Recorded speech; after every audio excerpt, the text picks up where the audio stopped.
I've always believed that our failures are a part of who we are, but it wasn't until I experienced a devastating failure in my own life that I realized just how much they can define us.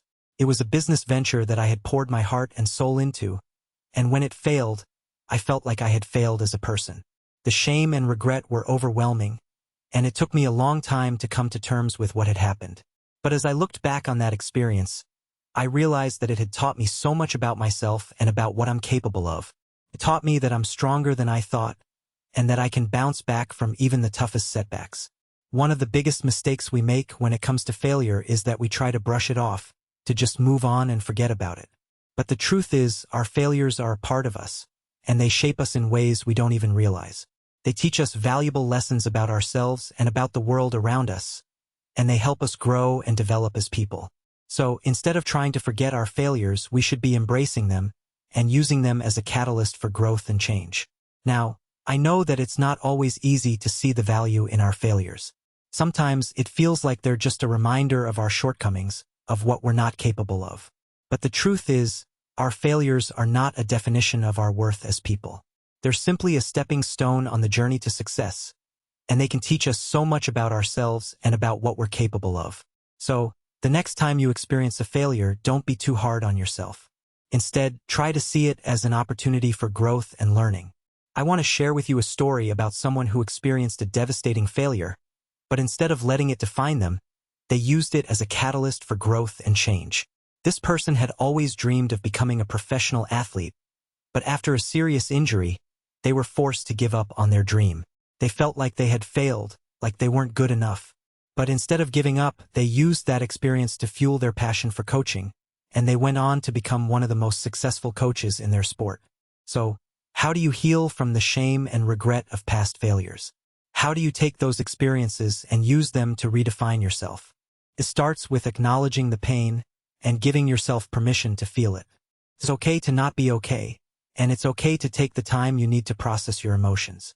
But then, you have to take it a step further and use that experience as a catalyst for growth and change. You have to be willing to learn from your mistakes and to use them as a stepping stone on the journey to success. One of the most important things you can do when it comes to healing from past failures is to practice self-compassion.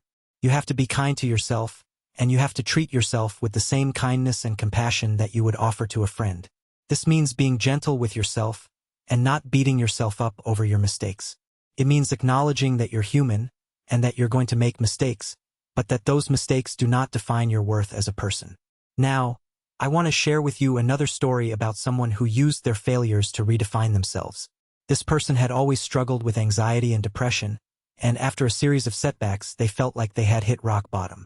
But instead of giving up, they used that experience to fuel their passion for mental health advocacy, and they went on to become a leading voice in their community. They used their failures to help others and to make a positive impact on the world. So, what's the one thing that you can do today to start healing from the shame and regret of past failures? Is to take one small step towards forgiveness, towards letting go of the past and embracing the present moment. This might mean writing a letter to yourself or having a conversation with someone who's been holding you back. Whatever it is, take that first step and see where it takes you. Remember, healing is a journey, and it's not always easy, but it's worth it.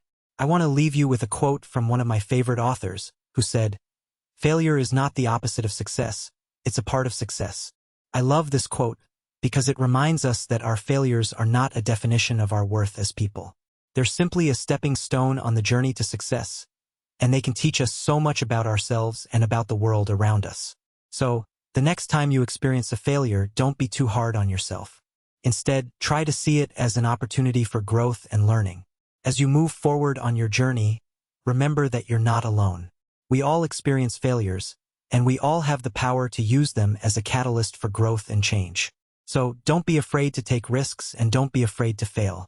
Because it's in those moments of failure that we discover our greatest strengths and our most profound opportunities for growth. And always remember, you are capable of redemption, no matter what your past may hold. So, I want to ask you, what's the one failure that still haunts you to this day? What's the one experience that you're still struggling to come to terms with? Share with us in the comments below, and let's work through it together. Remember, you're not alone, and you're not defined by your failures. You are capable of redemption, and you are capable of growth and change. Finally, I want to leave you with a challenge. Take the next 30 days to reflect on your past failures and to think about how you can use them as a catalyst for growth and change. Take one small step each day towards forgiveness, towards letting go of the past and embracing the present moment. And remember, healing is a journey, and it's not always easy, but it's worth it. Thanks for watching, and don't forget to subscribe to the Becoming for weekly videos on mindset, resilience, and becoming who you were always meant to be.